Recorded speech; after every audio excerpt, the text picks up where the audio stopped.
नमस्कार, इस बुलेटिन में आप सभी का स्वागत है। आपके साथ मैं हूं नीता सिंह। बुलेटिन की शुरुआत बीजेपी के मिशन 2019 की खबर से, जिसका आज दिल्ली से आगाज हो गया। रामलीला मैदान में 2 दिवसीय राष्ट्रीय अधिवेशन का शुभारंभ हुआ। प्रधानमंत्री नरेंद्र मोदी, पार्टी अध्यक्ष अमित शाह, वरिष्ठ नेता लालकृष्ण आडवाणी के पहुंचने के बाद इस बैठक की शुरुआत हुई। इसमें पार्टी मिशन 2019 की न सिर्फ आगाज करेगी, बल्कि देश भर से जुटे अपने करीब 12,000 कार्यकर्ताओं को जीत की रणनीति भी सिखाएंगे। आज अमित शाह ने कार्यकर्ताओं को संबोधित किया और जीत का मंत्र दिया। अपने संबोधन में शाह ने मोदी सरकार की उपलब्धियां गिनाई, साथ ही साथ विपक्ष पर भी करारा प्रहार किया और ये भी उम्मीद जताई कि 2019 में फिर से मोदी सरकार ही आएगी। घपले, घोटाले, भ्रष्टाचार का एक सीरियल चला था, बहुत रोचक सीरियल था, दुख होता था। 12 लाख करोड़ के घपले, घोटाले, भ्रष्टाचार हुए थे ये यूपीए की सरकार के अंदर। मैं आज देश की जनता को याद कराना चाहता हूं कि 12 लाख करोड़ के घपले, घोटाले, भ्रष्टाचार हुए थे, तब जाकर आपने मोदी जी की पसंदगी करी थी कि एक प्रामाणिक आदमी अगर ढूंढना है तो पूरे देश में उपलब्ध व्यक्तियों में थी नरेंद्र मोदी है। और 5 साल तक भ्रष्टाचार पर नकेल लगाने के लिए मोदी जी ने कोई कसर नहीं छोड़ी। आने के साथ ही एसआईटी बनाई, इसके बाद तुरंत बेनामी संपत्ति का कानून जो बनाया हुआ पड़ा था, रूल्स नहीं बनते थे, उसको कठोर किया, रूल्स बनाए, लागू किया, फ्यूजिटिव ऑफेंडर्स की एक्ट लेकर आए और मित्रों नोटबंदी भी करी। लगभग 3 लाख फर्जी कंपनियों को बंद करा। इंसॉल्वेंसी कोड लेकर आए। 80,000 करोड़ का बैंक का ऋण वापिस आया है, 80,000 करोड़ का पाइपलाइन में है। जैम के माध्यम से खरीदी कर छोटे से छोटे व्यक्ति को भ्रष्टाचार के बगैर सरकार में माल सप्लाई करने की व्यवस्था की। ई नीलामी, ई टेंडरिंग कंपलसरी करे और बहुत सारी चीजों को स्ट्रीमलाइन कर देश में भ्रष्टाचार को रोका। बीजेपी कार्यकर्ताओं को शाह के मंत्र के बाद अब बात राजे की, जो उनकी टीम में शामिल हो गई हैं और उन्हें पार्टी का राष्ट्रीय उपाध्यक्ष बनाया गया है। वसुंधरा राजे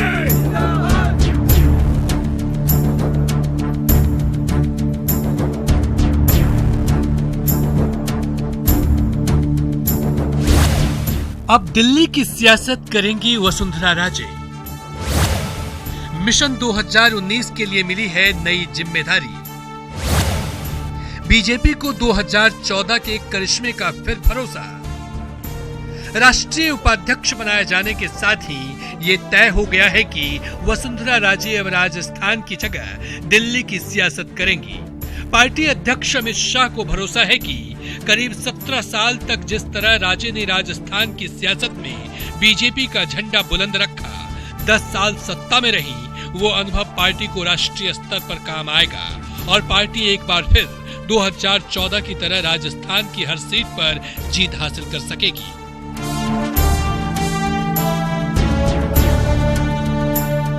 नई जिम्मेदारी निभाने में वसुंधरा राजे किस कदर माहिर हैं और किस तरह वो 17 सालों से राजस्थान की सियासी पारी संभाल रही हैं, आइए बताते हैं आपको।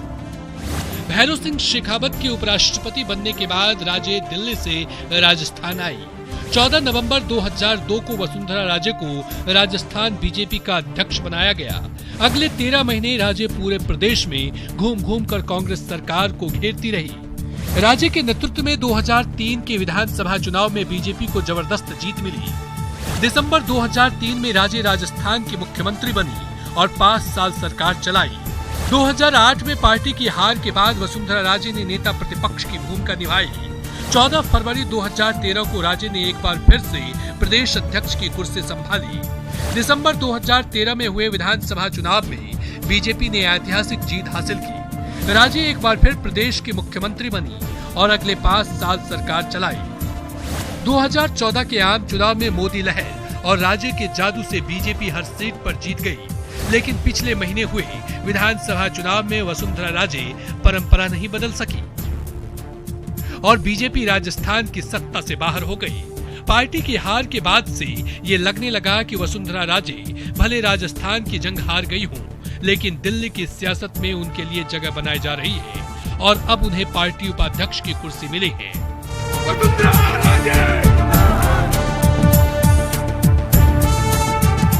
जिस तरह राजे राजस्थान की सियासत में मजे हुए नेता की तरह संभालती रही। आपको बता दें कि 17 साल पहले वो दिल्ली की सियासत में भी उसी अंदाज में काम करती थी और एक दो नहीं पूरे 5 बार सांसद रही है।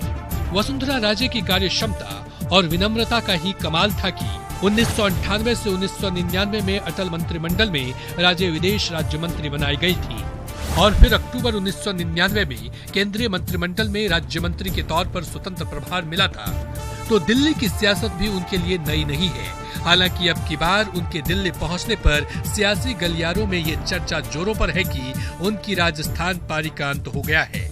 लेकिन कौन जानता है कि अगले कुछ महीनों में होने वाले लोकसभा चुनाव में राजे का करिश्मा चलेगा या नहीं, और कौन जानता है 2023 में होने वाले राजस्थान विधानसभा चुनाव में राजे की कोई भूमिका होगी या नहीं। Bureau report, news 18 network. Congress ने लोकसभा चुनाव 2019 को लेकर तैयारियों को अमली जामा पहनाने का काम तेज कर दिया है। प्रदेश की सभी 25 सीटों पर उम्मीदवारों के पैनल बनाने के लिए रविवार को बैठक होगी। प्रदेश कांग्रेस अध्यक्ष सचिन पायलट के निर्देश पर लोकसभा चुनाव के लिए राज्य की 25 लोकसभा क्षेत्रों से कांग्रेस उम्मीदवारों के पैनल तैयार करने की योजना बना ली है। इसको अमली जामा पहनाने के लिए 13 जनवरी को जिला मुख्यालयों पर बैठक होगी और इन बैठकों में जिला प्रभारी मंत्री, प्रदेश कांग्रेस के जिला प्रभारी, विधायक समेत पार्टी नेता हिस्सा लेंगे। माना जा रहा है कि जनवरी महीने के अंत में 25 सीटों के उम्मीदवारों के पैनल तैयार कर केंद्रीय नेतृत्व में सौंपने की योजना है, जिसे लेकर डिप्टी सीएम सचिन पायलट ने ट्वीट पर भी जानकारी दी है।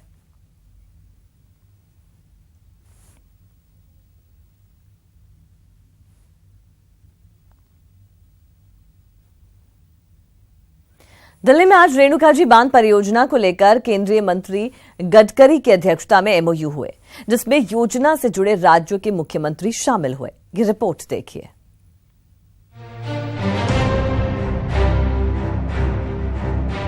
जी हां, करार हो गया है और साफ हो गया है कि अब राजस्थान पानी के लिए नहीं रोएगा, क्योंकि अब रेणुकाजी बांध राजस्थान के लोगों की प्यास बुझाएगा।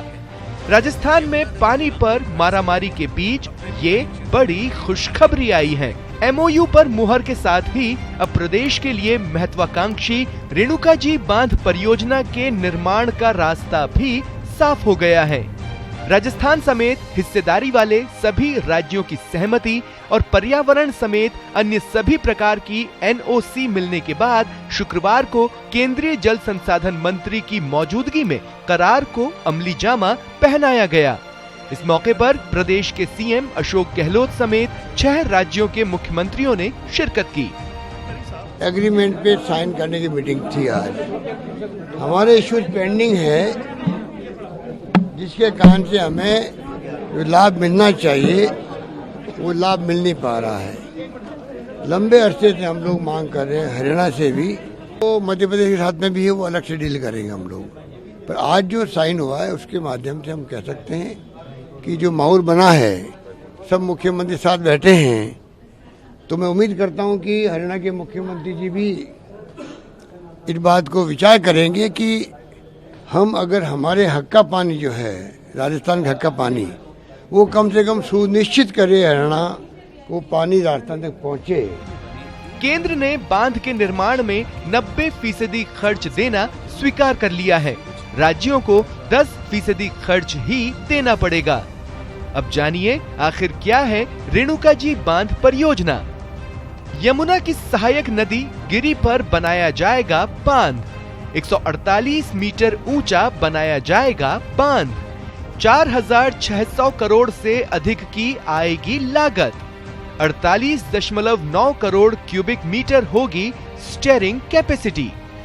बांध से प्रतिदिन 525 गैलन पानी और 40 मेगावाट बिजली का होगा उत्पादन। 2008 में शुरू हुई थी परियोजना। साफ है, इस परियोजना के पूरा होते ही राजस्थान में जल संकट से कुछ हद तक निजात मिलेगी, जिससे पीने के पानी और सिंचाई के पानी में बढ़ोतरी होगी। न्यूज 18 राजस्थान के लिए दिल्ली से अभिषेक आढ़ा की रिपोर्ट। वहीं इस कार्यक्रम में क्यों सीएम अशोक गहलोत केंद्रीय मंत्री नितिन गडकरी पर भड़के हुए हैं, देखिए हमारी इस रिपोर्ट में। जिसको आवश्यकता है वो राजस्थान है, वो बेचारा आखिरी बैठा है। सब लोग खाने के बाद बस गडकरी ने राजस्थान को बेचारा क्या कहा, सियासी बवाल खड़ा हो गया। सीएम गहलोत ने भी बेचारे वाले बयान पर बिना वक्त गवाए जवाब भी दिया, लेकिन उससे पहले आपको एक बार फिर सुनाते हैं कि केंद्रीय मंत्री नितिन गडकरी ने क्या कहा था। जिसको आवश्यकता है वो राजस्थान है, वो बेचारा आखिरी बैठा है। सब लोग खाने के बाद सीएम गहलोत ने गडकरी के बेचारे वाले बयान पर सियासी जवाब भी दिया। गहलोत ने कहा कि राजस्थान देश का सिरमौर है, बेचारा नहीं। राजस्थान स्वाभिमान राज्य है, वो बेचारा राज्य कभी हो ही नहीं सकता है। गडकरी जी ने कहा बेचारा राज्य, उन्होंने भले वो अपने भावना बह के कह दिया हो, पर मुझे ऐतराज है कि बेचारा राज्य नहीं है राजस्थान। राजस्थान जो सिरमौर है देश का, सबसे बड़ा राज्य देश के अंदर कोई है आज भौगोलिक दृष्टि से। हालांकि जब केंद्रीय मंत्री को अपनी गलती का एहसास हुआ तो उन्होंने अफसोस जताते हुए सार्वजनिक तौर पर माफी भी मांगी। I am sorry, I am taking my word back. पानी की किल्लत जहाँ है, ऐसा प्रदेश राजस्थान है। दरअसल रेणुका जी बहुउद्देशीय परियोजना के लिए नई दिल्ली में 6 राज्यों के बीच MOU किए गए। उस दौरान मीडिया से बातचीत के दौरान गडकरी ने राजस्थान को बेचारा कह दिया था। Bureau report, news 18 Rajasthan. चलिए बात एक ऐसे शादी के कार्ड की जो इन दिनों राजनीतिक हलकों में चर्चा का विषय बना हुआ है। शादी का कार्ड बना चर्चा का विषय। शादी के कार्ड से गणेश जी नदारद। कार्ड में महापुरुषों से लेकर राजनेता की फोटो। पहले आप इस कार्ड को गौर से देखिए, इसके बाद आपको इस कार्ड के पीछे की कहानी बताएंगे। इस कार्ड में बाबा साहब भीमराव अंबेडकर से लेकर सोनिया गांधी, कांग्रेस अध्यक्ष राहुल गांधी से लेकर सीएम गहलोत और डिप्टी सीएम सचिन पायलट से लेकर महापुरुष, इन सब की तस्वीर आपको इस कार्ड में देखने को मिल रही है। अब आप सोच रहे होंगे कि ये कार्ड किसी राजनीतिक कार्यक्रम का निमंत्रण पत्र तो नहीं। अगर ऐसा सोच रहे हैं तो आप गलत सोच रहे हैं, बल्कि ये कार्ड शादी का है। चौंक गए ना? लेकिन ये सच है। ये शादी का कार्ड दरअसल कांग्रेस नेता और जयपुर संभाग प्रभारी राजेंद्र बैरवा की बेटी का है, जो इन दिनों चर्चा का विषय बना हुआ है। चलिए इस कार्ड पर एक बार फिर गौर फरमाते हैं। कार्ड का एनवेलप भी कम अनोखा नहीं है। इस कार्ड के शुरू में यूपीए की चेयरपर्सन सोनिया गांधी, फिर कांग्रेस अध्यक्ष राहुल गांधी, संविधान निर्माता भीमराव अंबेडकर, सीएम अशोक गहलोत और फिर सचिन पायलट की तस्वीर छपी हुई है। इतना ही नहीं, इस एनवेलप पर महारो राजस्थान सुनहरो राजस्थान सरीखे जैसे स्लोगन भी लिखे हुए हैं। इस कार्ड के दूसरे भाग की बात की जाए तो इस कार्ड में कांग्रेस के मिशन 2019 की भी झलक देखने को मिलती है। कार्ड में राहुल गांधी की तस्वीर के साथ ही संसद और राजस्थान विधानसभा की तस्वीर भी छपी हुई है और गहलोत के साथ सचिन को मुस्कुराते दिखाया गया है। इसके अलावा कार्ड में महापुरुषों को भी तरजीह दी गई है। समाज सेवी ज्योतिबा फुले, संत कबीर, बुद्ध भगवान, संत रविदास को दिखाया है। प्रदेश और देश में जो दोनों सरकारें चलती हैं, बाबा साहब अम्बेडकर के बनाए हुए संविधान के ऊपर चलते मैंने बाबा साहब अम्बेडकर का इसमें फोटो सबसे पहले दिया है। उसके पश्चात मैंने राजस्थान प्रदेश कांग्रेस कमेटी के साथ साथ ऑल इंडिया कांग्रेस कमेटी के हमारे राष्ट्रीय अध्यक्ष राहुल गांधी जो एक नया संदेश इस देश के अंदर देने वाले हैं 2019 के चुनावों में, उसको मद्देनजर रख करके एक संदेश देने के लिए मैंने इन कार्डों में हमारे राष्ट्रीय नेताओं का, प्रदेश के मुख्यमंत्री, उप मुख्यमंत्री और हमारे महापुरुषों की फोटो मैंने इसमें लगाई है। हालांकि कांग्रेस नेता बैरवा से जब शादी के कार्ड को लेकर उनसे मकसद पूछा तो उन्होंने क्या कुछ कहा, आप भी सुनिए। और संदेश, मैं जिस राजनीतिक दल का पदाधिकारी हूं, मैं राजस्थान प्रदेश कांग्रेस कमेटी का SC डिपार्टमेंट का जयपुर डिवीजन का इंचार्ज हूं, प्रदेश का संयोजक हूं, तो मैं मेरे नेताओं के फोटो लगाने में कोई गुरेज नहीं कर सकता हूं।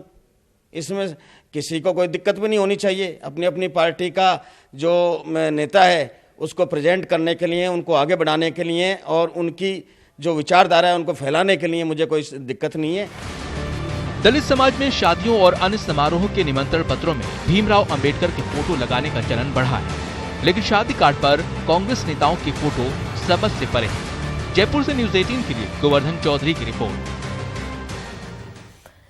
कर्ज माफी से पहले राज्य सरकार आत्महत्या करने वाले किसानों के आंकड़े जुटाएगी। कर्ज माफी की पात्रता तय करने के लिए बनी कमेटी की बैठक में ये फैसला लिया गया।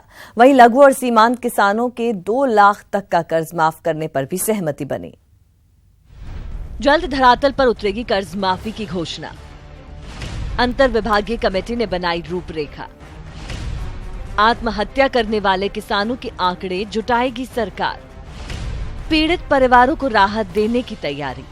किसान कर्ज माफी की पात्रता, रूपरेखा और मापदंड तय करने के लिए सचिवालय में अंतर विभागीय कमेटी की दूसरी बैठक हुई। बैठक के बाद कमेटी के संयोजक और यूडीएच मंत्री शांति कुमार धारीवाल ने कहा कि पिछले 5 सालों में उपज का सही मूल्य न मिलने के कारण जिन किसानों ने आत्महत्या की है, उनका सभी तरह का कर्ज माफ किया जाएगा। आत्महत्याएं जिन्होंने की हैं 2014 से लेकर के 2018 तक,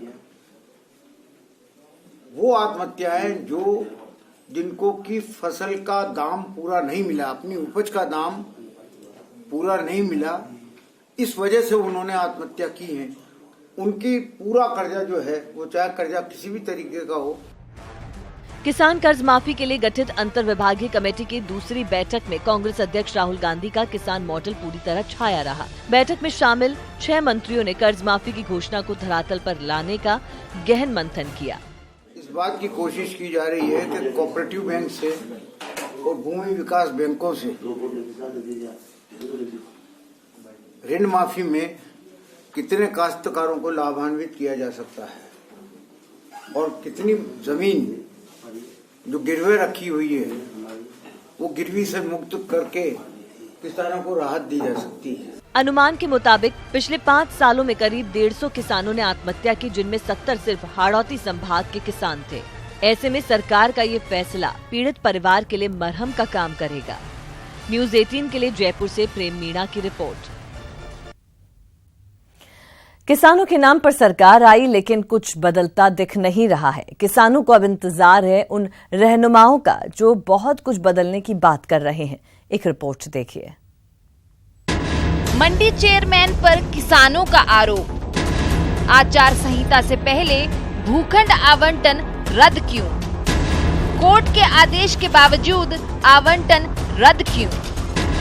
किसानों से कौन खेल रहा है? 2019 का चुनाव किसानों के इर्द गिर्द घूम रहा है। नेता वादे और दावे दोनों कर रहे हैं। किसानों को लुभाने में सभी पार्टियां जुटी हैं, लेकिन किसानों को लेकर जमीनी हकीकत कुछ और ही है। क्योंकि कोटा में मंडी चेयरमैन ओम मालव पर किसानों ने जो आरोप लगाया है, उसे देखकर कहा जा सकता है कि किसानों को लेकर बड़े बड़े दावे महज खिलवाड़ हैं। मंडी के चेयरमैन पर आरोप है कि विधानसभा आचार संहिता लगने से ऐन वक्त पहले किसानों के लिए प्रस्तावित 348 भूखंडों के आवंटन को उन्होंने रद्द कर दिया, जिससे किसानों को अपनी फसल बेचने में खासी दिक्कत हो रही है। मामला 348 भूखंडों का आवंटन का सभी तरह से आदेश होने के बाद, न्यायालय के आदेश होने के बाद, राज्य सरकार के आदेश होने के बाद मंडी समिति की बोर्ड बैठक में भी निर्णय हुआ और उसमें 3 बार निर्णय हो चुका आवंटन करने का। और उसके बावजूद भी आचार संहिता लगने से पूर्व एक दिन पूर्व इन्होंने अखबार में प्रसारित करके कि आपके आवेदन को निरस्त किया जा रहा है। खुद को भूखंड आवंटन पर ठगा सा देख किसानों ने पीएम मोदी को लिखकर इस मामले में सीबीआई जांच की मांग की है। हालांकि राज्य सरकार के कृषि विपणन बोर्ड ने इस मामले में 15 दिन में जांच रिपोर्ट मांगी है, जिसके बाद मंडी अधिकारियों और कर्मचारियों में हड़कंप सा मचा हुआ है। मामले ने तूल पकड़ा तो आरोप पर मंडी चेयरमैन ने कुछ यूं सफाई दी है। अब जांच सीबीआई कराए या विपणन बोर्ड कराए, दूध का दूध पानी का पानी होता है। कोई जांच कोई सी भी हो, दोषी कोई नहीं है इसमें। और जो लोग आरोप लगा रहे हैं इस तरह का, माननीय हमारे सदस्य सीबीआई का अशोक जी अग्रवाल हैं, वो अशोक जी अग्रवाल हर बैठक में उपस्थित रहते थे। ठीक कहा, जांच में दूध का दूध और पानी का पानी हो जाएगा, लेकिन तब तक भूखंड आवंटन के इंतजार में किसान तंबू लगाकर अपना कारोबार करने को मजबूर है। लेकिन ये मामला सवाल जरूर खड़े करता है कि क्या किसानों के साथ खेल खेला जा रहा है। कोटा से न्यूज़ 18 राजस्थान के लिए अर्जुन अरविंद की रिपोर्ट। प्रदेश में स्वाइन फ्लू का कहर जारी है। नए साल में इस बीमारी से मौतों का आंकड़ा 20 के पार पहुंच गया है। स्वाइन फ्लू पॉजिटिव मरीजों की संख्या बढ़कर 509 हो गई है। स्वाइन फ्लू के 78 नए पॉजिटिव केस मिले हैं, जो बताते हैं कि प्रदेश में अभी स्वाइन फ्लू पर लगाम नहीं कसी जा सकी है। स्वाइन फ्लू से कोटा, राजसमंद और अजमेर में एक मरीज की मौत दर्ज की गई है। जयपुर में सर्वाधिक 38 और जोधपुर में 22 नए पॉजिटिव केस मिले हैं। उधर चिकित्सा मंत्री डॉक्टर रघु शर्मा ने आयुर्वेद विभाग को पूरे प्रदेश में काढ़ा पिलाने के निर्देश दिए हैं।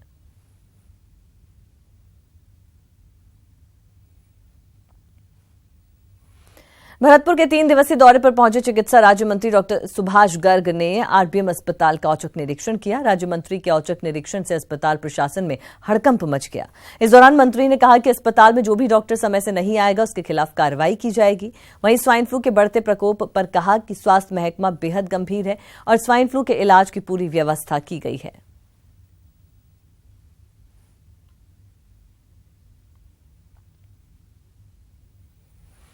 बदलते मौसम के साथ स्वाइन फ्लू भी अपने पैर पसारने लगा है। जैसलमेर में पिछले स्वाइन फ्लू के 2 मरीज सामने आने के बाद से स्वास्थ्य विभाग अलर्ट पर है। स्वास्थ्य विभाग ने टीमों का गठन कर ग्रामीण क्षेत्रों का सर्वे शुरू कर दिया है और साथ ही जिले के एकमात्र राजकीय अस्पताल जवाहर अस्पताल में एहतियात के तौर पर स्वाइन फ्लू वार्ड तैयार किया गया है, जिसमें वेंटिलेटर और ऑक्सीजन की सुविधा उपलब्ध करवाई गई है।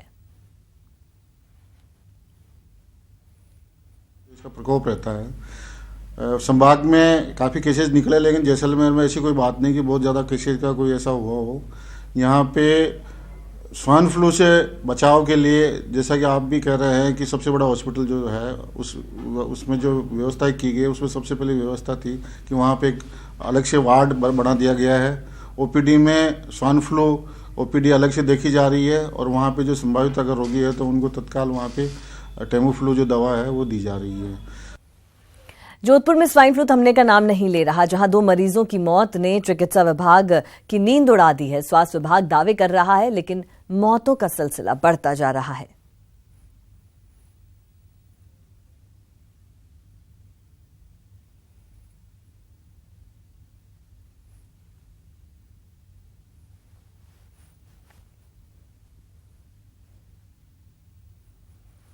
पतंगबाजी के शौक में चाइनीज मांझा का इस्तेमाल जिंदगी की डोर काट रहा है। राजधानी जयपुर में मौत बांट रहे चाइनीज मांझा से एक मासूम की मौत हो गई। मौत बांटता चाइनीज मांझा, खतरनाक मांझे में करंट, मांझे से एक मासूम की मौत। मौत का मांझा से मम्मी पापा सावधान, पतंग जरूर उड़ाओ लेकिन सावधानी अपनाओ। जी हां, पतंगबाजी में दूसरे की पतंग काटने के जुनून से ही उपजा है चाइनीज मांझा, यानी मौत का मांझा। और अब ये खतरनाक मांझा जिंदगी की डोर काट रहा है, घर की खुशियां मातम में बदल रहा है। ठीक सुना आपने, क्योंकि राजधानी जयपुर के करधनी इलाके के गणेश वाटिका के इस मकान में काल बनकर आए चाइनीज मांझा ने आफरीन नाम की एक मासूम की जिंदगी लील ली। दरअसल कटी हुई एक पतंग को आफरीन उड़ा रही थी। उसी दौरान घर के छत के पास हाई टेंशन तार से पतंग का मांझा उलझ गया और उस मांझे में करंट दौड़ने से उसकी मौत हो गई। दारी पे गया हुआ था, मेरे को तो पड़ोसी ने फोन करके बुलाया।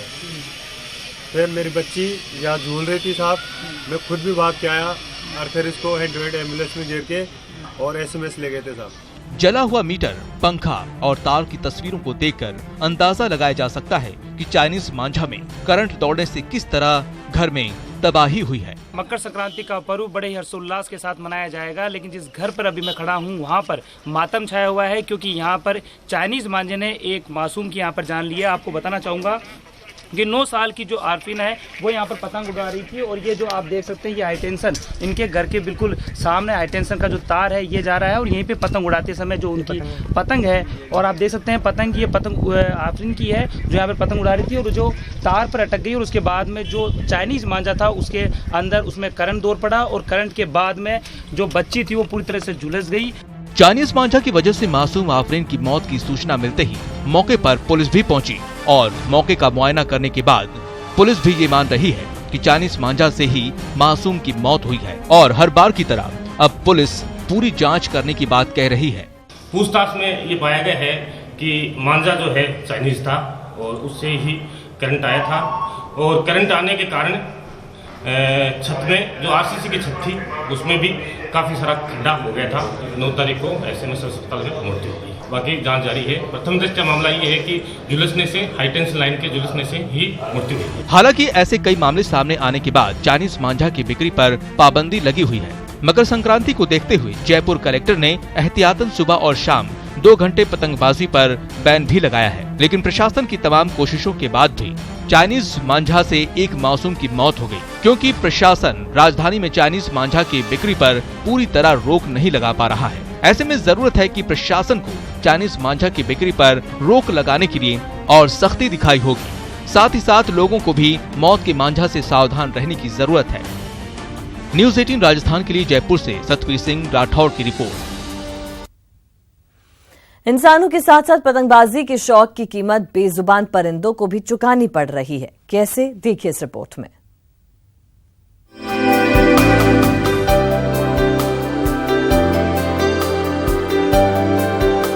दान, पुण्य और दया का त्योहार मकर संक्रांति। इस त्योहार को मनाने के लिए जयपुराइट्स तैयार हैं। पतंग से लेकर मांझे तक की खरीद भी कर रहे हैं, लेकिन लोगों का जुनून परिंदों की जान पर बनाता है, क्योंकि जिस डोर को लोग आजादी की डोर समझकर उड़ाते हैं वो पक्षियों के लिए काल साबित होती है। मेरी अपील लोगों के लिए यही है कि खाली हमारी मस्ती के लिए या इस चीज़ों के लिए हम नहीं चीज़ करें, हम करें जो भी चीज़ करें वो इस तरह से करें कि लोगों में, पक्षियों में, विशेषकर जब संक्रांति के टाइम में एनिमल्स में, लोगों के ऊपर इस तरह से कोई चीज़ नहीं हो जिससे कि माल हानि का, जान हानि का भी सिचुएशंस उत्पन्न हो। रक्षा और होप एंड बियॉन्ड उनके साथ मिलके यहाँ पे उनको असिस्ट कर रहे हैं वेटनरी कैंप्स लगाने में, और हम कुछ एक्सपर्ट्स भी बाहर से ला रहे हैं, और जो इक्विपमेंट्स हम दे सकते थे हमारे पास जो पॉसिबिलिटीज़ थी वो दे के वो हम कोशिश कर रहे हैं। और ओवरऑल ये हम पिछले 4-5 साल से उनके साथ एसोसिएटेड है।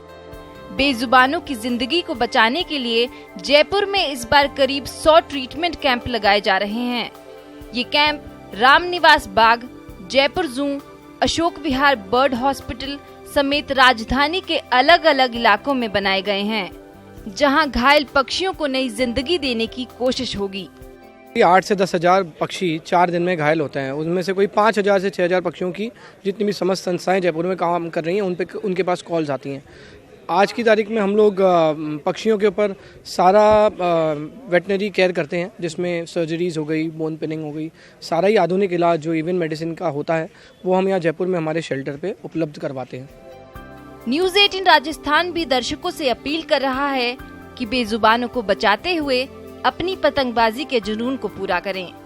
कैंप लगाएंगे जहां पर इन घायल परिंदों का इलाज किया जाएगा, लोगों को जागरूक किया जाएगा।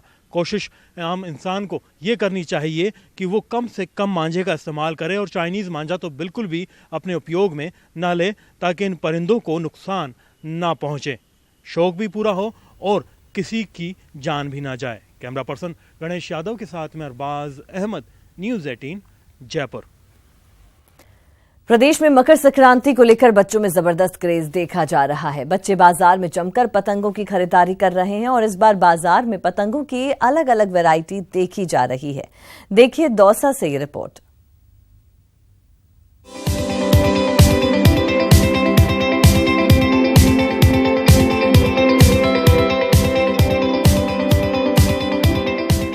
सरदार पटेल पतंग, पीएम मोदी पतंग, बड़े पतंग, छोटी पतंग, रंगीली पतंग, सजीली पतंग, जैसी चाहो वैसी पतंग। जी हाँ, जैसे जैसे मकर संक्रांति की तारीख पास आती जा रही है, वैसे वैसे बाजार में पतंगों की वैरायटी बढ़ती जा रही है, और लोगों का पतंग का क्रेज रफ्तार पकड़ने लगा है। 14 तारीख का इंतजार है। पतंगे मार्केट में कम मिल रही है और रेटें भी ऊंची है, गई साल से 1.5 दूने दाम में मिल रही है। हाँ, पहले ले लें पतंगे, फिर क्या पता मार्केट में माल मिले ना मिल पाए। बच्चों के लिए पतंगे, मांझा, डोर ये खरीद रहे हैं। मकर संक्रांति के मौके पर शहर का शायद ही कोई ऐसा बाजार होगा जहां पर दुकानें पतंगों से नहीं सजी होगी। रंग बिरंगी ये पतंगे हर आने जाने वाले का मन मोह रही है। इस बार सरदार पटेल की स्टैचू और पीएम मोदी के चित्र वाली पतंगों की खासी डिमांड है। पतंग उड़ाने की बहुत हमें, हमारे गांव में बहुत पतंग उड़ती है, हमें पतंग उड़ाने का बहुत इंतजार है। सवाल जब पतंगबाजी का होता है तो मांझे से कोई कैसे कंप्रोमाइज कर सकता है। इसलिए इस बार पतंगों के साथ साथ मांझे की खास क्रेज देखा जा रहा है। मांझे के रेट में 10 से 20% का इजाफा देखा जा रहा है और बाजार में 2 रुपए से लेकर 70 रुपए तक का मांझा बिक रहा है। नयापन मोदी और सरदार वल्लभ भाई पटेल को लोग ज़्यादा लाइक कर रहे हैं। जो दोनों की चित्र की पतंगें आई हैं वो भयंकर क्रेज है उन पतंगों का और भयंकर बिक रही हैं। मिनिमम 2 रुपये से स्टार्ट है और मैक्सिमम 70 रुपये तक की पतंगें हैं। मांझे में अपन बात करें तो समीर वसीम और इद्रिश और जाकिर, इनकी डोरें ज़्यादा बिक रही है। शन्ना की डोर की भयंकर डिमांड है। बात जब मांझे की होती है तो खतरनाक मांझे का ध्यान भी जरूरी है ताकि इंसान के साथ साथ परिंदों की सेहत को लेकर भी सावधानी बरती जा सके। तो अब पतंग प्रेमियों को इंतजार है मकर संक्रांति के दिन का, जिस दिन आसमान रंग बिरंगी पतंगों से भर जाएगा। न्यूज 18 राजस्थान के लिए दौसा से आशीष शर्मा की रिपोर्ट। चलिए अब आपको दिखाते हैं एक तस्वीर जहां ईमानदारी से काम करना एक पुलिस वाले को भारी पड़ गया और उसे बेकाबू भीड़ का गुस्सा भी झेलना पड़ा। हंगामा बरपा है, सड़क पर संग्राम जैसा माहौल है। बेबस वर्दी वाला है और भीड़ बेकाबू है। माजरा क्या है वो आपको आगे बताएंगे। अभी बस यूं समझ लीजिए कि इस ट्रैफिक पुलिस वाले ने अपनी ड्यूटी क्या निभाई, सरेआम इसकी शामत आ गई, यहाँ तक कि उसकी जान पर भी बनाई। देखिए और सुनिए कैसे ये महिला और इसके जानने वाले इस ट्रैफिक पुलिस वाले पर भड़के हुए हैं। ट्रैफिक पुलिस वाला बार बार सफाई दे रहा है, खुद को इनसे बचा रहा है, लेकिन हंगामा आउट ऑफ कंट्रोल है। लोग तमाशबीन बनकर पूरे मामले का वीडियो भी बना रहे हैं। अब सुनिए आखिर क्यों भड़की है ये महिला और उसके जानने वाले। दरअसल ये महिला उस कार चालक की बीवी है जिसे ट्रैफिक नियमों का उल्लंघन करने पर ट्रैफिक पुलिस वाले ने रोक लिया। ट्रैफिक कांस्टेबल के मुताबिक कार चालक ड्राइव के दौरान मोबाइल पर बात कर रहा था और जब उसने रोका तो कार चालक उससे बहस करने लगा। कार चालक ने आरोप लगाया कि ट्रैफिक कांस्टेबल ने उसकी पत्नी का हाथ पकड़कर कार से बाहर खींचा है। बस फिर क्या था, ट्रैफिक पुलिस वाले की सड़क पर ही फजीहत हो गई और देखते ही देखते मौके पर खासी भीड़ जमा हो गई और ट्रैफिक वाला इस भीड़ के आगे बेबस नजर आया। हालांकि काफी मशक्कत के बाद अन्य ट्रैफिक पुलिस वालों ने मामले को रफा दफा किया। Bureau report, news 18 network. प्रदेश में चोरों की पौ बारह है। शातिर चोर बड़े आराम से दुकानों और मकानों को निशाना बना रहे हैं और जिस पुलिस के कंधों पर इन घटनाओं को रोकने की जिम्मेदारी है वो चैन से सो रही है। शातिर चोर, सोती पुलिस। जयपुर से चुरू तक चोरों ने दी चुनौती। कई दुकानों मकानों को बनाया निशाना। नकदी सहित लाखों के जेवरात पर किया हाथ साफ। खुल गई पुलिस गश्त की पोल। ये 3 तस्वीरें हैं जयपुर, झुंझुनू और चुरू की, जहां शातिर चोरों ने कई दुकानों मकानों के ताले तोड़कर नकदी और जेवरात उड़ा लिए और पुलिस कुंभकर्णी नींद में सोती रही। सीसीटीवी में कैद चोरी की ये लाइव तस्वीर राजधानी जयपुर की है। आप देख सकते हैं कि चोरों ने शटर तोड़ी और कई सामान चुराकर चलते बने।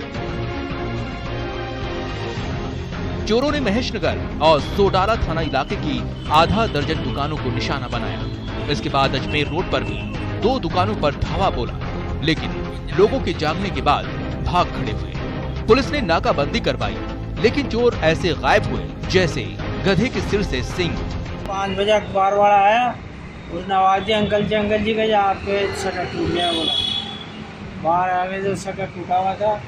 फिर यादगार में मोबाइल पे मैसेज दिया, फिर वो आए, फिर थोड़ा थाने पे आए, बोला गए आप क्या करोगे। बोला झुंझुनू में भी चोरों ने एक घर को निशाना बनाया और 4 लाख नकद और जेवरात ले हुए। ये घर पंचायत समिति बुहाना में कार्यरत JEN लालचंद कनवा का है। चोरी की रात घर में कोई नहीं था, जिसका फायदा शातिर चोरों ने उठाया। बुहाना पोस्टिंग है, तो मैं तो क्या कि सुबह किसी काम से उदयपुर आटे आया था और उदयपुर आटे आते ही क्या है कि मेरे को कुछ कागजात लेने सुबह सुबह कागज लेने के लिए आए तो सभी ताले टूटे हुए मिले, जिसमें से 3.5 लाख रुपए नकद थे और 2 सोने की चेन थी और मेरी मिसेज के कुछ और गहने थे।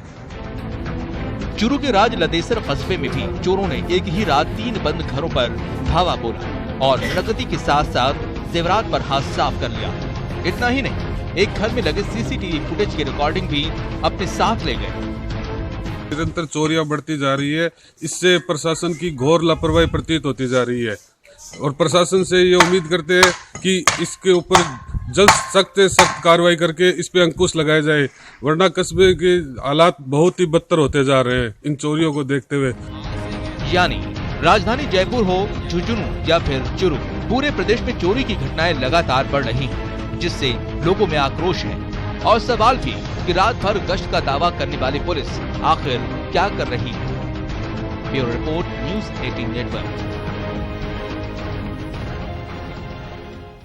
और बात बीकानेर की करेंगे, जहां अंतर्राष्ट्रीय कैमल फेस्टिवल का इंतजार पूरी दुनिया के लोग साल भर करते रहते हैं। उसका आगाज अब बस कुछ ही घंटों के बाद हो जाएगा। शनिवार से शुरू हो रहा ये कैमल फेस्टिवल 2 दिनों तक चलने वाला है।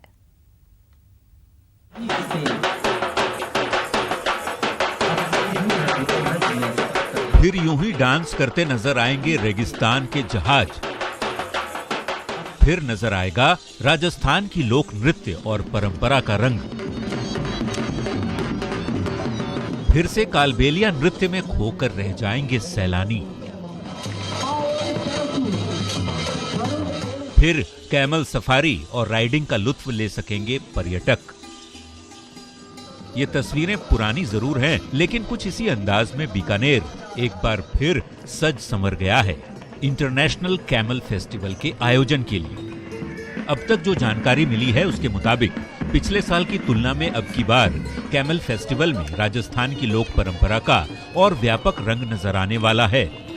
अब की बार बीकानेर कैमल फेस्टिवल में camel safari, camel decoration, camel dance, miss Marwar, miss Bikana, fire dance, आतिशबाजी, हेरिटेज सिटी वॉक और कल्चरल एंड म्यूजिकल नाइट का आयोजन किया जाना है। कैमल फेस्टिवल के पहले दिन रायसर गांव में कैमल सफारी और कैमल राइडिंग का आयोजन होगा। कैमल सफारी के बाद जूनागढ़ किले से एक शोभा यात्रा निकाली जाएगी। जूनागढ़ किले से निकाली गई शोभा यात्रा करणी सिंह स्टेडियम पहुंचेंगी। करणी सिंह स्टेडियम में बैग पाइपर बैंड शोभा यात्रा का स्वागत करेगा। दोपहर बाद करणी सिंह स्टेडियम में कैमल डेकोरेशन की प्रतियोगिता होगी। कैमल डेकोरेशन के बाद 3:30 बजे कैमल डांस प्रतियोगिता होगी। शाम में मिस मारवाड़ और मिस बीकाना प्रतियोगिता का भी आयोजन होगा। देर शाम सबसे आखिर में सांस्कृतिक संध्या का आयोजन किया जाएगा। कैमल फेस्टिवल के दूसरे दिन रविवार को सुबह 9 बजे से 11 बजे तक रामपुरिया हवेली से बीकाजी की टेकरी तक हेरिटेज वॉक का आयोजन होगा। दोपहर 12 बजे देसी विदेशी सैलानियों के बीच रस्साकशी प्रतियोगिता होगी। 1:30 बजे करणी सिंह स्टेडियम में ग्रामीण कुश्ती का आयोजन किया जाएगा। कुश्ती के बाद कैमल डांस और मटका दौड़ प्रतियोगिता भी आयोजित होगी। शाम को अग्नि नृत्य और आतिशबाजी के साथ फेस्टिवल का समापन हो जाएगा। साफ है, अगले 2 दिनों तक कड़ाके की ठंड के बीच देसी विदेशी पर्यटक कैमल फेस्टिवल का मजा ले सकेंगे। इस 2 दिवसीय ऊंट उत्सव में न केवल रेगिस्तानी जहाज का श्रृंगार बल्कि करतब भी देखने लायक होंगे। हजारों देसी विदेशी पर्यटकों के साथ दुबई के शेख भी रेगिस्तानी जहाज के कई करतबों का लुत्फ उठाएंगे। सहयोगी धीरज जोशी के साथ रवि बिश्नोई, न्यूज़ 18 बीकानेर। और इस बुलेटिन में फिलहाल के लिए इतना ही। दीजिए इजाजत और आप देखते रहिए न्यूज़ 18 राजस्थान।